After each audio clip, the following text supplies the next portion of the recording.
નમસ્કાર, CB24 news સાથે હું રેશમા આપનું સ્વાગત કરું છું। ગુજરાતમાં સ્થાનિક સ્વરાજ્યની ચૂંટણી 3 થી 4 દિવસમાં જાહેર થઈ શકે છે, જેમાં સ્થાનિક સ્વરાજ્યની ચૂંટણીનો ધમધમાટ શરૂ કરી દેવામાં આવ્યો છે।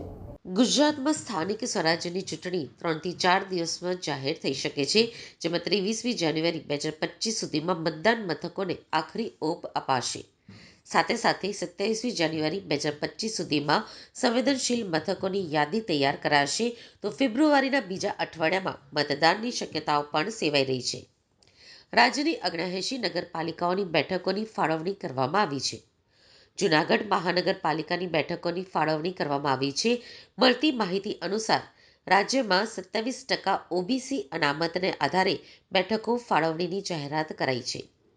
તેમજ ચૂંટણી આયોગ દ્વારા 15 દિવસમાં મતદારની યાદી જાહેર કરવામાં આવે તેવું પણ માનવામાં આવ્યું છે। નજીકના ભવિષ્યમાં સ્થાનિક સ્વરાજ્યની ચૂંટણી જાહેર થાય તેવી પણ શક્યતાઓ છે। રાજ્યમાં 75 નગરપાલિકા, 17 તાલુકા પંચાયત, 2 જિલ્લા પંચાયત તેમજ 7,000 જેટલી ગ્રામ પંચાયતોની ચૂંટણીઓ ટલ્લે ચડી ગઈ છે। રાજ્યમાં સ્થાનિક સ્વરાજ્ય સંસ્થામાં અગાઉ OBC સમાજ માટે 10% બેઠકો અનામત હતી, જે નિવૃત્ત જજ KS ઝવેરી પંચના રિપોર્ટ બાદ વધારીને 27% કરવાની જાહેરાત ગત ઓગસ્ટમાં રાજ્ય સરકારે કરેલી છે।